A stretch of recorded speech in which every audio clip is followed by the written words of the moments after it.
Welcome to Shape the Podcast, a podcast all about maintaining mental health by sharing stories from those who have overcome negative experiences and feelings, then turned them into something positive. Meet your host.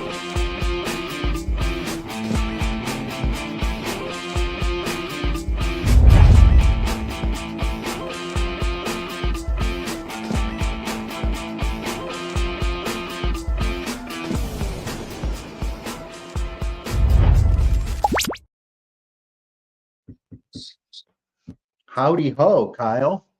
What's up, sir? How are you? Not much. Good. It's been a month. I was not here 2 weeks ago. You were not here yet when Jeremy Fowler was our guest 2 weeks. It was a good one. Yeah. Mm-hmm. Yeah. But glad you're back, sir. And you're in the driver's seat tonight. I guess, yeah. I'm on the opposite side of the screen as I usually am. You are, yeah. You I are think that was the just coincidence, though. I mean, it's because of our guest, all right? That's really why you're in the driver's seat, because you reached out to the guest that we have on that we're going to have on, and so I said, hey, since you reached out to the guest, tonight is your night to shine. All right? You can no longer sit back and look cool and handsome. I get to be that guy. Well, so, how's it been? You're man? always number 2 in my book, Kyle. So I mean, yeah, we all know who's number 1. All right, your wife. Okay. yes, you're correct. Absolutely. And then I would actually be way down the line. I wouldn't be number 2 because I believe your kids would be number 2. All right. Yeah, so that puts you at least at number 5. Above There's your a mom cat in there somewhere. So how the hell have you been, man? Since I'm good. we talked last. I don't think anything major's happened since then. The No, hair is disappearing. Everything major that had happened, is it all situated now? As a matter of fact, ironically speaking, today I got the contribution into my bank account from the new bank account that I opened. It gets even better. Wait till I tell you this. So I had to open a new account after that one shithole bank closed my account for no reason. So I opened this new one and had a promo.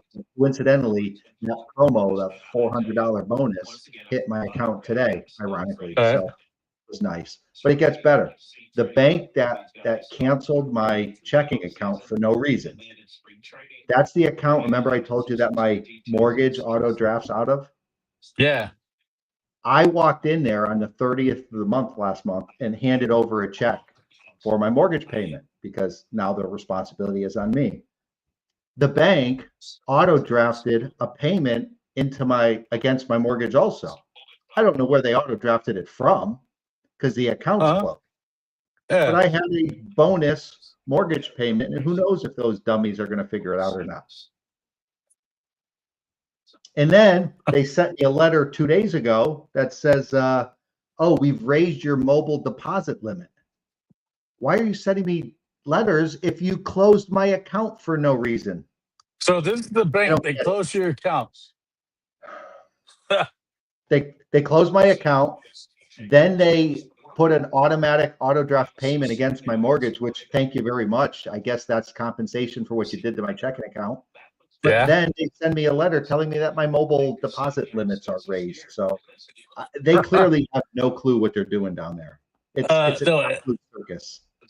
And obviously it has to be some type of matrix glitch in their automated system.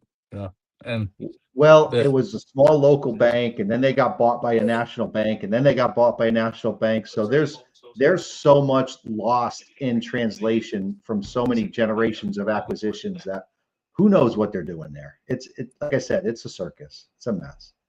But I'm ahead, so I'll take it for now. That's a win. I don't have anything to say about that. That's I mean, let's see. I don't know what to say either. What has happened in my life since you were last on? Nothing. Tell us. Like nothing new, just work. Well, I'll take that back. 2 weeks ago, my wife did a vendor event. Everybody knows my wife crochets, stitching and bitching, or SB crochet. I'll let you figure out who's the stitching part and who's the bitching part of stitching and bitching. But she crochets, and she actually did a vendor event in a town not too far from where we live at, and she did that 2 weeks ago. That was fun.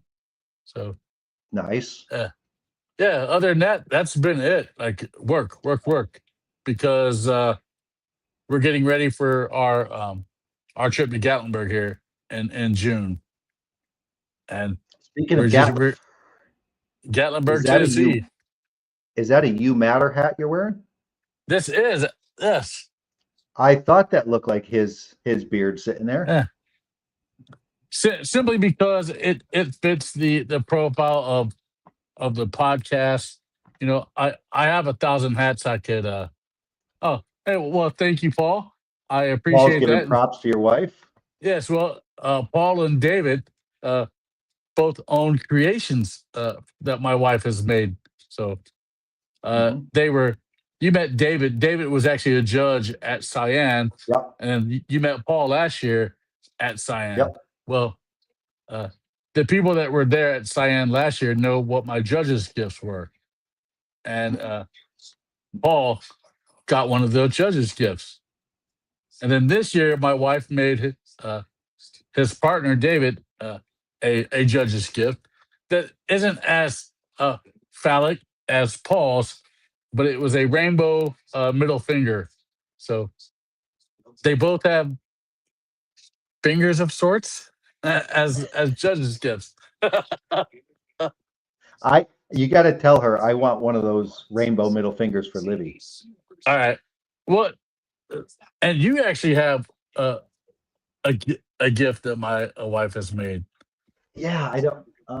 It's not down here anymore. Yes, I have the. Everybody knows there's. You see them at this like CVS. It's like a potted plant. It's got a little rose, and you push a button, and the rose dances. Or sometimes they're a cactus. Well, Kyle's creative wife takes the flower off of the stem that dances and crochets a penis on it. So yes, I have a 12-inch tall dancing crocheted penis on my. It's not down here because we had a couple of contractors working. It's usually up in the entertainment center. You should So have. we didn't want the contractors to see it. I should have. I know, but Amy didn't want it to be seen, so it's hiding in her bedroom at the moment. I think it would have been hilarious just leaving the 12-inch dancing penis sitting on the entertainment center. I mean, what a better way to introduce the contractors to whatever you have to have done. Especially when it's sound activated. Every time they'd say something, they would start dancing. yes. But yes, if anybody wants anything crocheted made, my wife will make it for you. It can be a nice little shawl or a crocheted blanket. It doesn't have to be a dancing penis or chicken or anything of that matter. Right? Like she can make cigars, which would she should make a couple of crocheted cigars with like a little orange tip. I'll put them at the cigar lounge. I'm saying I think she probably could. That'd be neat. Speaking of cigars, sir, and speaking of cigars, and our guest. First of all, what's in the glass, you ask? Well, it is Penelope Cigar Sessions, right? And our guest, his lovely wife, who is the maker of, is it Dissident Cigars, sir? Dissident Cigars, yep. Yes, Cindy Coburn. Her lovely husband is our guest tonight, Josh. So, you want to bring Josh on? Let's bring Josh on. All right. Hi, Josh. Welcome. What's up, y'all? How you doing? Do you prefer Josh or Joshua? As long as you don't call me asshole, I'm good to go. Well, fudge sickles. There goes that. Only as a term of endearment. Hey, yes. Then we're settled. Yeah, it doesn't matter. And let's just go ahead and just point the elephant out in the room. Josh has a better beard than me and you, Jason. I don't know. Like, it's looking pretty good today, actually, but it's not always pretty. I will say mine's not really a beard though. I always said that if I were ever going to cut my beard, I would do just like what you have done, because I was always a fan of I don't remember, maybe it was the drummer for the Kentucky Headhunters, and I was just like, dude knows what's up for facial hair, and it was the same. So I've always dug that for some reason. But I don't have a chin, so it wouldn't make sense. It looked like missing. Well, I it have kind of two grows chins. together, and you almost don't see it anyways. Yeah. Right. So That's why I grow this full beard. Just because you have two? Yeah. I have two chins. That's why I grow this full beard. Makes sense. Makes sense. We're all hiding something, right? Yeah. My bottom lip goes straight into my throat, so you don't see that. So it works out. So, Josh, so you understand, Kyle and I both met each other in the beard competition world. So Nice. that's why our conversation is often beard centric in one way or another, because that's our background together. Nice. And that being said, why don't you tell everybody who's not familiar with you who you are and a little bit of your background? Sure. Well, I'll try to keep it short. I am an entrepreneur first and foremost. I've been in a bunch of businesses, from body modification and the music world all the way to, like corporate marketing, digital marketing, and a ton of stuff in between. Travel all over the world. I'm an author. I'm a speaker. Really, the long and short of it is, I feel like I was put here to make people's lives better. And most people publicly know me, whether it's speaking or social media, as kind of the guy that's always putting out positive quotes on little cards, or, sitting down and kind of having a one-way conversation about things that are on my mind to help really build people up and make people better. So, I don't know, just like a purveyor of positivity, I suppose. That's kind of what I'm put here for. I guess that's the long and short of it, right? But I've done. You were talking about music. Yeah. Any specific bands or genre? Yeah. So back in the day, because I also owned a publishing company, and I was a huge fan of metal. I'm still a huge fan of metal. And the local scene where I grew up in Iowa had a couple of bands that were just, head and shoulders above the rest. You know how it is in any scene. Once the guys kind of sort out who the good ones are in each band, they finally make their way to that one band and it works. That's kind of what happened. And I started putting out their records and putting them on tour and stuff. And I mean, they played with tons of amazing bands. I mean, this is when bands like Killswitch Engage and Mastodon were coming up. They played with Superjoint Ritual and Dimmu Borgir and like tons of bands. So I had the privilege of obviously meeting all these people as well throughout the years. So yeah, that was kind of the long and short of that. But I was putting out my own books and putting out their records and stuff back then.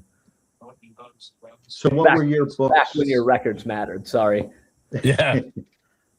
So what were the books you were putting out back then? What type of? Yeah, it's just literature? Mostly motivational stuff, positive mind stuff. My first book, it's really interesting. I don't talk about it and I don't really put it out there title wise, simply because I wrote it because I was still driven, but I wrote it when I was kind of at my darkest, right? Or coming out of that. And I still had all that darkness and anger of growing up in a small agricultural town. And even in my teens, I was heavily tattooed. Like I had my whole left leg pretty much done by the time I graduated high school. So like it didn't make any sense in a town of like 1,500 people. And I wanted to travel. Like I was very cultural. So I felt like I was ostracized and kind of the weird kid. And that was made apparent to me also that others felt that way to some degree. So my first book that I wrote was really in the throes of that. So it's pretty dark. But after that, I started writing basically books that help you grow from that, how to connect with people, just how to be better, really in whatever area of life. So like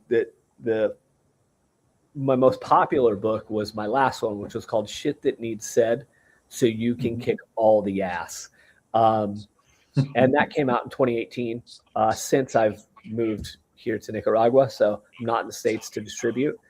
That may, who knows if there's another book in the future. There's always something percolating, but Inspiration on Demand was another book that I released prior to that kind of launched my career, because that put me on like Fox News and Fox News Business and a bunch of other stuff, helped me get into speaking a lot more, and just kind of exploded back in 2013. So that's really when that portion of my career took off. So you're talking about that, like what was your dark period of time? Because we really like to concentrate on that some before the positive. Like 100%. what did you go through, Yeah. to make the changes? To just kind of start at the beginning, I had it's really weird to talk about now, especially I have a lot more perspective, right?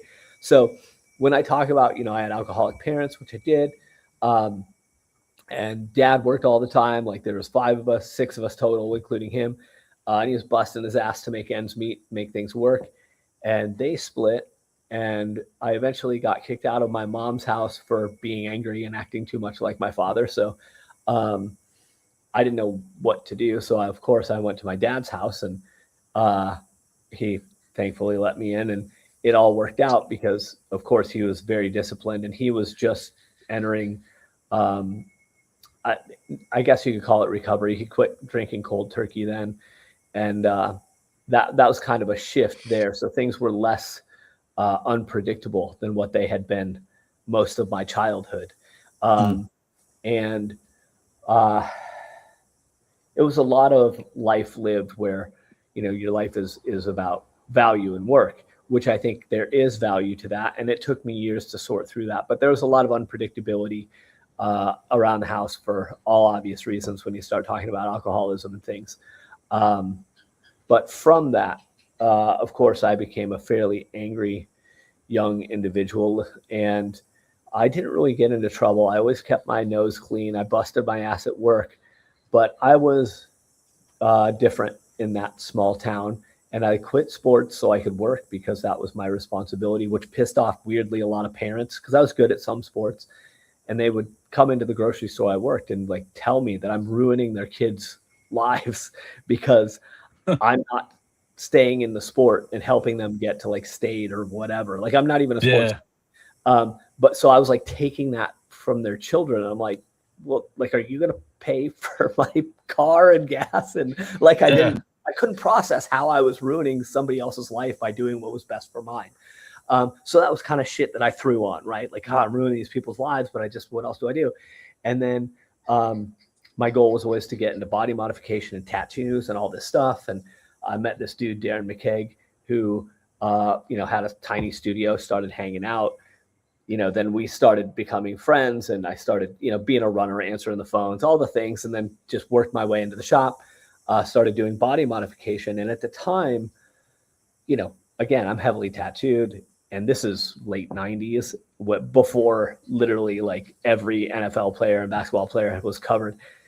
And that's when things kind of went weird, because I was like, well, I'm going to do this because then that opts me out of a plan B, right? I have to go all in on my life and my dreams to really kick ass if I'm going to look like this, because I can't get a job at some, small retail shop, at least at that time, looking with my face and neck and hands tattooed, right? Just wasn't possible. So I'm like, okay, I'm going to go all in. I'm going to do this, right? And I felt good about those decisions. That the thing that a lot of people don't talk about is the consequences. Of course, people want to talk about, oh, you'll never get that job, which ultimately proved untrue, which we can talk about. Mm-hmm. But what's interesting is the piece that I didn't think of was how I would essentially box myself in society at that time anyway. And, everywhere I'd go, people would stare at me like I was some alien and, or some, prisoner, criminal, ex-con, all these things. And people would talk shit, like they'd say shit to me or come up and like want to fight because I'm a tough guy. And I'm like, yeah, just because you have tattoos, right? And piercings. Like I'm 5'5". Like, what are you doing? Like, and so I never processed that. But and I remember specifically, and I talk about this on stage sometimes. Specifically, I remember a woman who was, I'm like 19 at this time, a woman who's maybe in her 50s. And she comes up and she's like, "Are those real?" Pointing at my arm. I was like, "Yeah." Like, nobody asked me that shit. So I was kind of like, oh shit, I'm going to have a cool conversation. And she's like, "That's disgusting." And I was like, "Oh, this isn't cool anymore." And she's like, "Why would you do that to yourself?" And of course, I'm thinking about how to answer this. And she follows it up with, "Why would you make yourself uglier than you already are?" And I'm, at this point, I'm just like, number one, who does this? Who says shit like that to anybody, let alone somebody you've never met ever in your life in a grocery store? I wasn't working in the grocery store. I just happened to be in one. And that amongst other things kind of put me in a place where I started to kind of believe it. I mean, you guys know how this works. This is a mental health podcast. The more you talk to yourself about shit, you become shit. The more you talk good, the better you become. And I started talking shit because other people were talking shit and throwing stuff on, and it just got heavy. And I got to where I stayed home more. And then, if you stay home more, we all know what happens. You don't want to leave, and everything seems bigger than what it is. So now crossing the parking lot, which is a 2-second walk, now seems like this big thing. And I thought about it all day. And now I got to get to the door to go do it. And oh my God, I got to go down the hallway to get out the door to do it. And, then you just spin it into this out of control BS. And I was living that for quite a while. And then I kind of ended up hitting bottom because I was also working a side job, really good job, along with a tattoo studio. And I hated it. It was good. It paid good, but it just wasn't what I wanted with my life. And I didn't want to disappoint my family, quitting the job and all these things. And I was worthless anyway. I was telling myself. So I kind of hit bottom and just decided I'm going to write a note. I'm going to check out. I did some cool things. Like I'm like 19, whatever I was. Like, I did some stuff. I can check out now. I don't want to deal with this. So I wrote a note, wrote everything down. And I was like, okay. Or I guess I decided I was going to write the note after I got off work in the morning because I was working nights. And I got home. I wrote the note, and I put my pen down. I turned around. I look at the clock, and I don't remember what time it was, like 9:18 or something like that. And I remember it, like, because my routine was so my routine, and I was stuck in it. I remember it was after the time that I would normally, crawl into bed, and I freaked out. I was like, I can't like end my life right now. I have to go to bed. Like, that's what I do. I got to do this. And like, what a weird thing that this routine that I was stuck in, get up, have some food, get dressed, go to work, come home, go to the grocery store early when no one is there, get my stuff, go home and repeat. And I was okay with that. Like, I could do that, but getting outside of that was a real problem. And now here I was thinking I would check out, and I couldn't like make myself do it because of routine. I'm like, okay, well, I'll just go to bed. And when I get up, well, I got hours to do whatever before I go to work. So I'll just, then. So I go to bed, and weirdly I got up, and I remember turning and my feet hitting the floor in this sweet green shag carpeting in this apartment I lived. And I remember like something hit me like, dude, if you can put that much stake in what other people are saying, and it drives you to this moment, what if you put all your effort into the other and they already don't like me. Whether I'm here or not doesn't matter. So what if I just like kill that guy? What if he's metaphorically gone and I become this other person that's just going to crush every fucking dream and everything that everybody said I couldn't do. And I can just kind of hold up the middle fingers to everybody who said I couldn't. What if I did that? Because like, if that dude's already dead, then this new guy doesn't mean anything to any of those people and doesn't even mean anything to me. So I don't have anything to lose. What then? And that was a turning point for me, was realizing that like, I wasn't living at all. I was living for other people's opinions or existing for things that didn't mean anything. So, and I think, I didn't talk to anybody, but I did write out everything. So I think I finally stopped bottling it up and got it on paper, right? And that's what really kind of helped me. And that day I went into work and I quit. And I came home and I turned that paper over and I wrote down the 3 things that I knew I was going to do, which was I was going to write books, travel the world, and change lives. And I've done all those things. So that's really the long and short of it, which I guess was kind of long. My apologies, but that's really it. There So are you 2 went- things. Sorry, Go ahead. go ahead, Jason. All right. So you went from a very masculine environment of a farming community, tattoo and body modification, places and environments that expect and reward toughness and masculinity, let's say. And you made a choice to become vulnerable. So writing it down was the choice, but what was the battle you dealt with, or how did your head deal with making that change from that traditional socio expected environment to something that was a complete opposite of that? Yep. Great fucking question. So this is why, for those that know me, I do what it is that I still do today. Is I hold up cards with quotes on them that say something positive. It could be directed outward. It's often directed inward. It could be related to finances. It could be related to like, hey, you're good enough. Keep fucking going. Could be that simple, right? But it could be more nuanced or tighter or focused. But what I started to do then is I started to write myself Post-it notes, right? And I stuck them like in my fucking medicine cabinet. So when I slid it open to get my toothbrush, like it would say, "Oh, you're good enough." Or I open up my drawer in the kitchen for my silverware, it'd be like, kick ass today or whatever. And I had these all over, and those started to reinforce, right? And then this is back in the MySpace days, and I'm like, well, you know what? I guess I'm doing this, but who am I accountable to? Like, I can read this, but how am I acting on this? How is this real?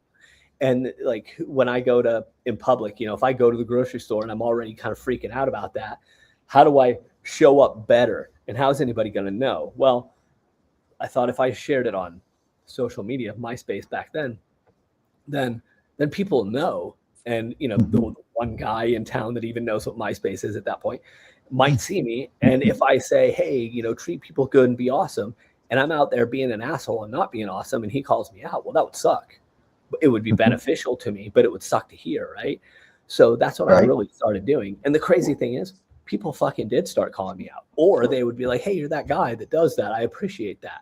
So my community started building me up without me even asking, because I was already providing value. And that's when it started to click that, oh shit, this whole life is built on one thing, and that's service, that's value, that's giving to other people. Because what's handed back, because if I give to 10 people and they give to 10 people, the whole thing, and it's like, my God, can you imagine what comes back? But you're 20 years old, you don't know these things, you don't have perspective yet. So I'm just like learning all this, and it's like crazy. And I'm sure I maybe went overboard one way or the other, because once you start getting into something, you're just like, God, this is the greatest shit ever. And then you start figuring out like the drawbacks, and then you balance out. And right when I started to really balance out, things started to hit for me, which is crazy. Or you go overboard, and you continue to go overboard because that it's working for you, and Absolutely. that's the thing, that's it. You're changing the trajectory of your life because that it's working for you, and like you said, you stopped living for others, Yep. and so many people in today's time, we're all about living for others, and we totally forget about ourselves. Yeah. Well, and I think there's a couple ways to look at that, and I'm sure that I'm not trying to twist what you're saying. No, go ahead. But like when I think of living for others in this context, I think of two different things. I think, okay, I'm living for others in a sense that like my parents wanted me to be a doctor, so I went to do that and I hate myself. Or I'm living for others because I'm serving them and I really want them to be great, and I don't want them to feel the pain I've felt. Those are both valid things, both things that happen, and it kind of fits that definition. So I want to differentiate between those two, that yes, one sucks completely and one sucks only if you lose yourself in the process. Yep. You know, because you can be helping Yes. people and then forget who you are and be like, Yeah. God damn it, like I need to get back to this guy. But if you're filling your cup, if you're building yourself, if you're growing yourself, and then you're able to give to others without depleting, and this is where I generally fail still at 45, I'm still working on it, because I give and give and give and give and give, and then I'm like, oh shit, I'm crashing, this is terrible, and then I have to rebuild it. And it's usually just a day or so after, you know, it's like, I recognize it and redo this, but you know, you get out of practice and here you go all over again. I'll tell you brought up something, the crash. Because I've been doing this podcast. I started this podcast 3 years ago. Jason's been on this podcast now for a little bit, almost 2 years. And I hate to say, but I am at that point to where I can start to feel the crash. Mm-hmm. You know, like I can start to feel it.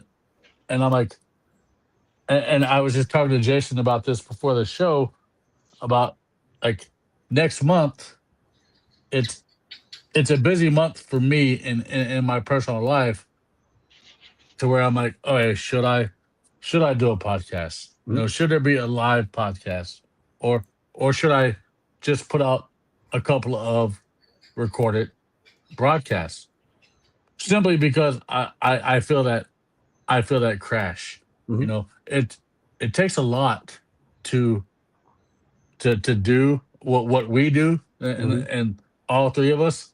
But yeah, I'm glad you brought that up, because I'm at that point right now in my life to where I'm like, I know what I'm doing is awesome, because it's helping me, and it's helped me more than I know it, but it's also helping other people. Right. But then again, I'm like, am I doing enough? You know? Right. And or too much. So yeah, or too much, and that's where that is where it's at right now in my personal journey. Sure. Is that, man? Yeah, like the crash is real. The crash is definitely real. You know, and it's a hard thing to deal with. So I'm totally glad that you brought that up. The nice thing is you're recognizing it. See, I suck at recognizing it. I'm like, oh shit, like you know, car crash, I'm hitting the wall, and then it's like, okay, I need these couple of days to really come back and understand it. And I think I'm better. I don't crash as often. It used to be like twice a year. Now it's like maybe once every couple of years. Maybe it's more shit, I don't know. But now I know, I recognize it like as it's coming, like I'm right there, and it's like, okay, here we go. Let's get with it. But I think that's okay. I think it's okay to do that. But I think recognizing it and making adjustments, because you can always come back 10 times stronger. That's the great thing. If you're re-energized, if you're not exhausted, it makes a difference. that is true. Yeah. With something like this show, Kyle, I think part of the problem might even be the monotony of it. And not that it's the same story over and over, but it's the routine. It's the same routine over every 2 weeks, got a show. 2 days later, cutting clips. It's the tediousness of the day in and day out of making it happen, which is like why we discussed. Yeah, correct. No, they don't see that side of it. People don't see it. Yeah, they don't see that side. You know, they don't see the communication that I have with Jason after the podcast goes over. Right. Because guys, I can sit here and talk like this all day long, but really, the backbones behind this whole thing, like making sure that it goes on Apple, making sure that the shorts get done, that's all Jason. That is not me, because I'm not that guy. If that was on me, it would never get done, because I'm just not that guy. Like, I mean, like, for real. But so but you know, like, but then again, and this is me talking on a serious note, sometimes I question myself, am I doing the right thing? You know, but then again, after I do a podcast, I get back at it, you know? Yeah. And it's simply because that I know that even though I'm experiencing the crash of of the podcast of simply because it's the monotony. I know that this podcast is helping somebody out there, Absolutely. And, and Well, even if and I, it's only one person. yeah, and Yep. that's all that matters, Like Yep. we don't do it for the views, we don't Right. do it for the money because we're sure as hell aren't making any money off of it, like, but Well, the we don't thing do is it for that. too, if like you're allowed to take that break. Like there's times throughout the years, like I took 2 years off social media or a year off, whatever. And it was just because I had other things to focus on, whether it's family health stuff or, Yeah. whatever needed done. I had to focus here so I could come back better. And I'm back Yep. better, period. And it's not like you suck because you're like, okay, I need a break from this podcast. No, you can refocus, you can adjust. And when you come back, you can come back bigger, better, with more in your toolbox. And you guys can have time to, do things that really kind of light that fire in a way that didn't for a while. And then when you come back, it's just like, it'll be crazy, and you're allowed to do that. But to your point, it's like if you're in the process, which that process is good because then you're a machine and you're kicking it out. You're doing what you set out to do well. But once it becomes too good or too monotonous, it's like, okay, how do we make it better? How do we change it up? How do we get it exciting again? All that stuff is okay. And I think this is something that's really interesting, kind of what we're talking about. And I apologize, I'm not trying to steer the ship here, but Oh no, yeah, go ahead. Yeah. What's interesting is when you start talking about dreams, right, and following dreams or achieving your dreams, something that a lot of people don't talk about is the casualties associated with that. Because like we were talking music earlier, if you're talking about music, or in my case, traveling around the world and speaking and doing other things, what's the casualty?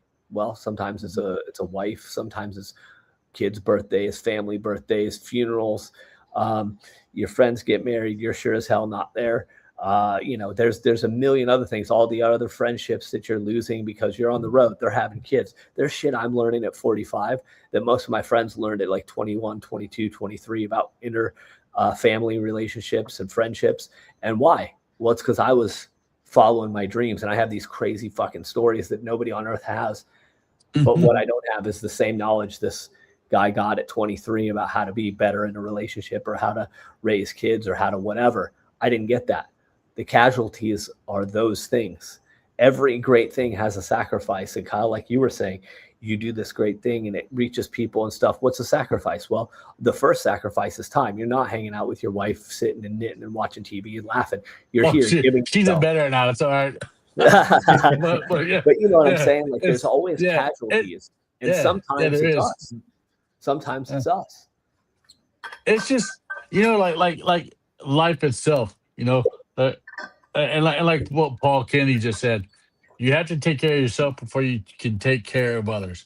Correct. If you're not feeding yourself, then how can you feed and put out what others need to hear? And it's it's one of those things where like I have to remind myself of that on a daily basis, because I know, and Jason knows that this podcast is doing great things, but there have been at times where I'm like, all right, should I switch up the format?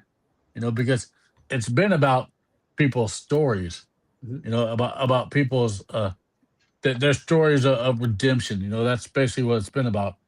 Well, I had somebody contact me and it's like, yeah, your podcast is just too predictable, and that was a gut check because I'm like, yeah, I get it. Every podcast there's a happy and then there's a sad, or vice versa, Right. So yeah, is it predictable in that end? Yes, but you know what? Everybody has a story, and my objective with this podcast is to let everybody get their stories out and for them to come on to a safe place to share those stories. Right. No matter if people think it's predictable or not, but it's good to have people like you on who are out there speaking to the masses or writing books, things that I could never do. You're putting that goodness out into the world. It's good to have that on, because it breaks up the monotony of every other show, you know? For sure. Well, and the crazy thing is, I mean, it could be as fucking simple as like at the end of every podcast, you're going to make people walk away with 3 things that are actionable from that podcast. And you don't have to do that. You can make the guest do it. Like when you come on, tell your story. And what are the 3 main things to help you kick ass and get there? So mine might be different than yours or his or your next guest, but then people can leave with eventually after listening to 10 episodes, they're going to have 50 different things that, 5 came from the same people or, some aligned, but some didn't. And those are going to be huge things to notes, stick around the fucking house and go kick ass. Like that's the whole thing. Right. And that's like, I guess my goal when I do podcasts or whatever, that I hope people walk away with something actionable and understand like, look, dude, to change your fucking life, you don't have to think everything's great and, think that the world is perfect. No, you just have to understand 2 things. And that's that you can fucking do it. And you need to shut your mouth about anything else. Because if you want it bad enough, you will go fucking do it. And if you're not there yet, it's because you haven't hit bottom hard enough yet.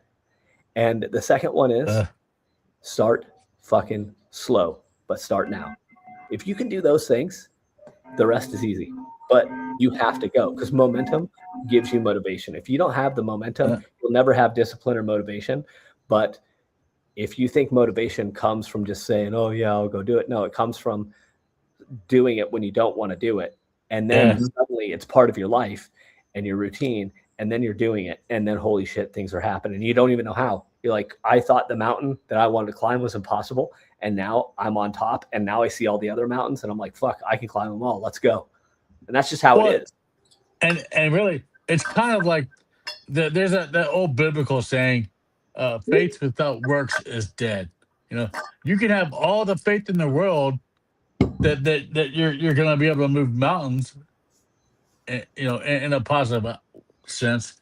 Yeah. But if you don't do any work, it's like people who struggle with addiction or suicidal tendencies. You can have all the faith in the world that you're going to get better, but if you don't do anything in life to help that fact, then guess what? You're going to be stuck where you're stuck at, and you're not going to get any better. 100%. And yep. And it has to be a catalyst. Yes. Yeah. It has to be a catalyst. It's like Josh said earlier. That routine, sir, the routine of you, it's time for me to go to bed. I truly believe that probably helped save your life. Oh, I think it did too. I think that I had that routine. I had to get to a place of being terrified and those people doing those things and saying those things to stop me from that so I could live what I live now. And it's crazy because when I talk, of course, since then I've been through other trials and tribulations and things. And of course I approach them different now, but it's crazy because all those things, they define me in the best ways, not in the worst. And that's what's so fucked up. It's like everybody thinks, I'm going to be defined by that trip that I took to Tokyo and how awesome it was. No, you're going to talk about that, but that doesn't define you. Those are good stories about what you did. What defines you is that you were broke and homeless, maybe, and you eventually got to where, and afraid to fly, and you eventually got to where you could fly to Tokyo and experience that trip. That's the fucking story, not the trip to Tokyo. And that's what people, I think, don't really get is when, I don't think I've talked about this, but I will. Sorry, again, to hijack things. Nope. This is your show, sir. We're just the hosts. You are the vessel. Okay. The last few years, when I was off of social media, is because my wife and my daughter were going through major health things. We didn't know what they were. They were huge issues, lifelong issues that will still be there. And I had a friend ask me, like, how you doing? And I'm like, I'm fucking great. I'm tired, but I'm great. And he's like, dude, how? Like, you guys are going through so much. You're at the hospital every couple of weeks, or hospital stay for 2 weeks, or surgery this and test that and whatever for 2-3 years. And I was like, no, I'm tired, but I'm great.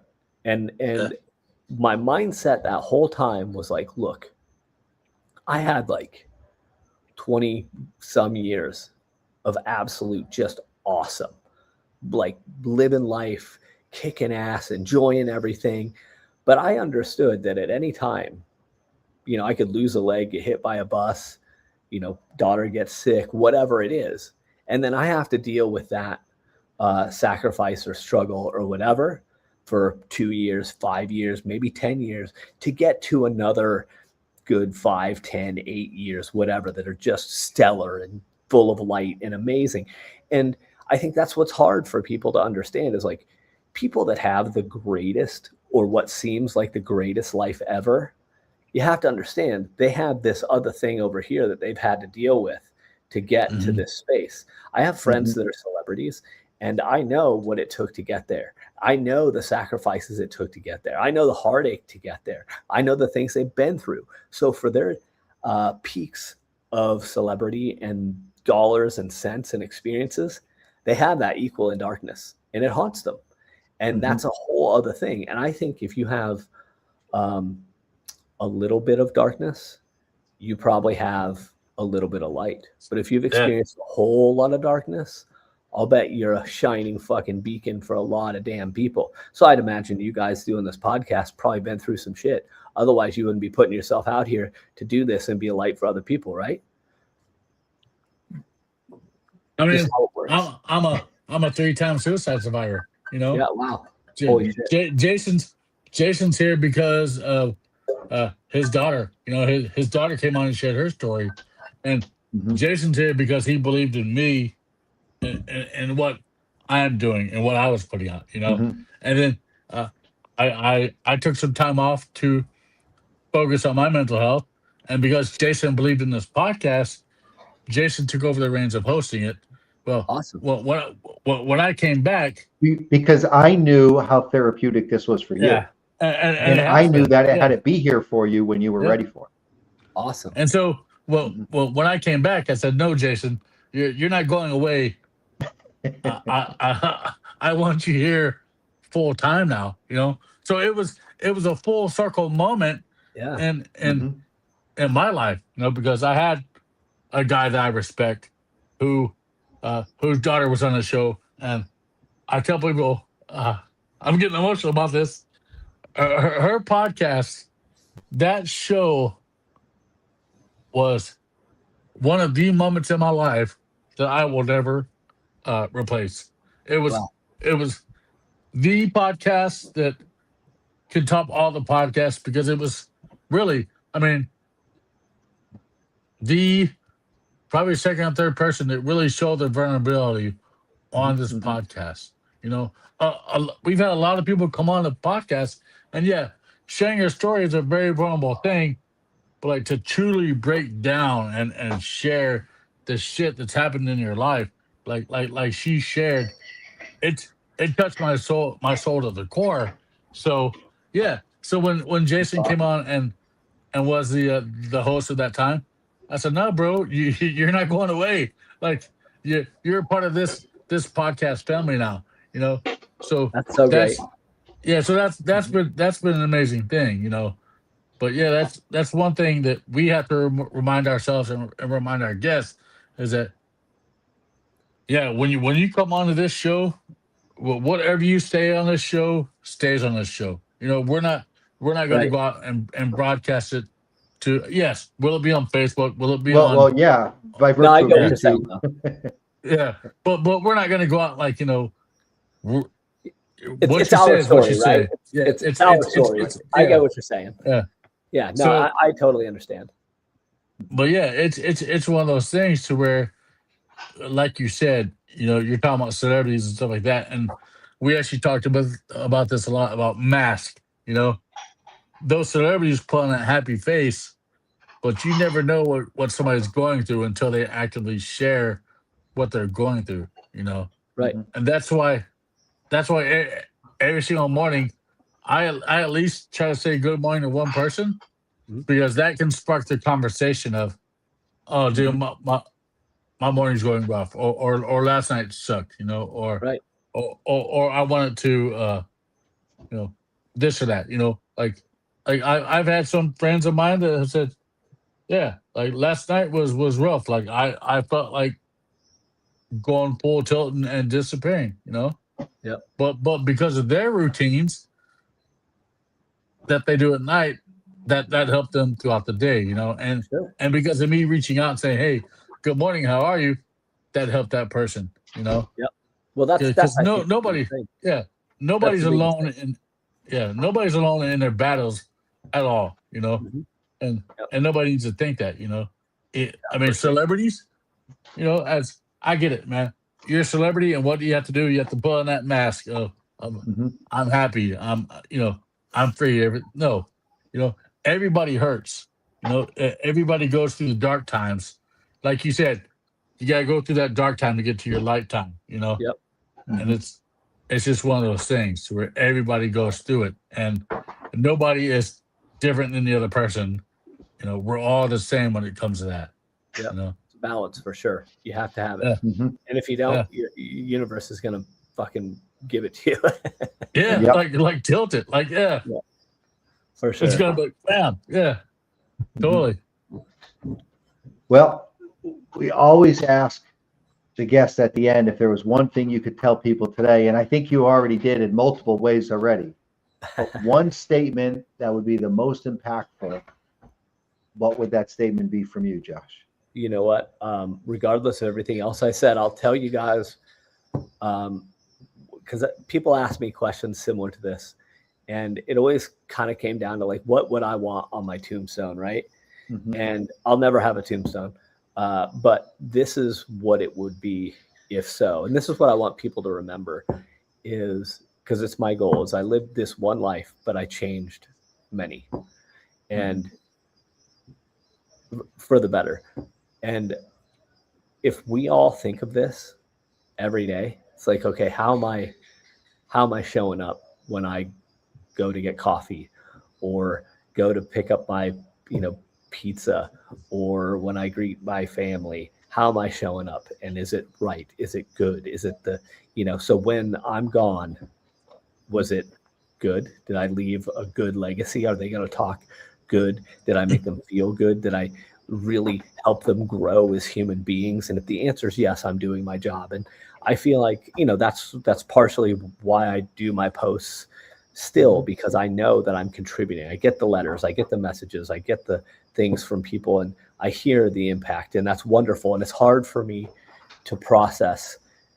Like I've had the privilege of hearing people say multiple times, like, without you, I wouldn't be here. You saved my life. And that's such a huge thing to try to process, right? Mhm. But all Sure. it takes is something this big to create that massive thing. It took a Yeah. word, phrase, words on a card, like whatever, and how, like, holy shit. But that's the catalyst.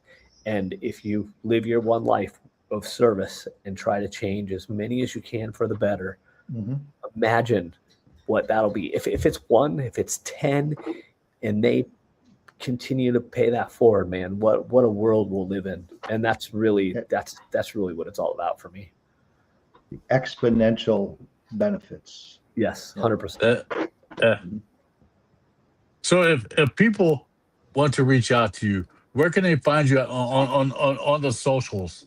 Yeah, the best thing to do is just look up my name, Joshua Coburn. I'm at Joshua Coburn on all the things that I'm currently on. So you can find me out there.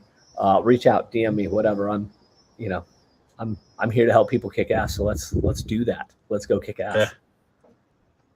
Excellent. Hey, Well, Joshua, I one want to ass thank kicking at you. a time. Yes, yes. And then the next. Well, I'm sorry, I totally didn't catch it. one ass kicking at a time, sir. Oh yes, yeah, absolutely, absolutely. Yeah. Well, I got 2 feet, but it might look funny, right? I'm not balanced that well. No, me neither. Me neither. And I'm much too short. I'm much too short for that. Most people's asses are at like my shoulder. Well, we have some Joshua, listeners that can attest to that. By the way, yeah, not to mention names, Chris. Paul Candy. Well, Josh, man, we appreciate it, sir. Thank you for coming on. Thank you for taking the time and coming on. I'm glad that you responded when we reached out. I was surprised by it, not because we didn't expect you to, but because we're a lot smaller than you are. But we definitely appreciate you taking the time and coming on with us. It's an honor and a privilege. I mean, at the end of the day, all we have is this time, right? And if we're not Yes. spending it Yeah. connecting and seeing people and communicating, then what the fuck else are we here for, right? So let's make good come of it. Mhm. Well, thank you so much. We're going to kick you to the back. We'll come back to you in just a couple minutes. Perfect. Thank Appreciate you so guys. much. Thank you. Sir, you did it. Congratulations. That was a great guest, great show. Yeah. I'm glad he came on. That was a great story to hear. And he was right. All we have to live in is this moment in time. All right? Yes. So correct. if you're thinking about tomorrow already, go ahead and just flush it down the toilet. It's not here yet. All right. That turn will pop up in the morning. All right. don't think about tomorrow right now. Be in the moment, And I appreciate you, sir. I say it all the time. Thank you from the bottom of my heart for being here. All right. You've helped me through some pretty rough times in my life. So thank you, sir. Of course. And more well- importantly, thank you to everybody that watches and comments and supports us for being here so Yes. that we can be here. Yeah, and of course, we would like it if you would share our podcast out, because our podcast is also your podcast. So please share us out. If you have a guest that you think would be a good guest to come on this podcast, please let us know about them, and we'll be glad to talk to them about it. Yep. And give us a like and subscribe on all the socials. Facebook, YouTube. Go follow us on Apple Podcasts. We would also like that as well. And leave us a listen, review. give us a review on Apple Yeah. Podcasts. That's kind of important for us to kind of find our way in that rating system. I still haven't figured that platform out fully yet, but anything you can do to help share and spread. We at least have one listener on Apple, and that's usually me. So I do listen to the podcast after the fact. But yeah, we appreciate you guys for tuning in tonight and listening wherever you are. Thank you all very much, and we'll see you in 2 weeks. Let's see, our guest in 2 weeks is going to be Ben McCall. He is a friend of Justin Cheatham, who's been on the podcast beforehand. So Ben will be our guest in 2 weeks. So thank you all. Have a great night. Jason, you got any final Good night, words? everybody. That's No, it. I'm good. All right. We'll see you all in 2 Good weeks. night, Have a good everybody. one. Thank you so much.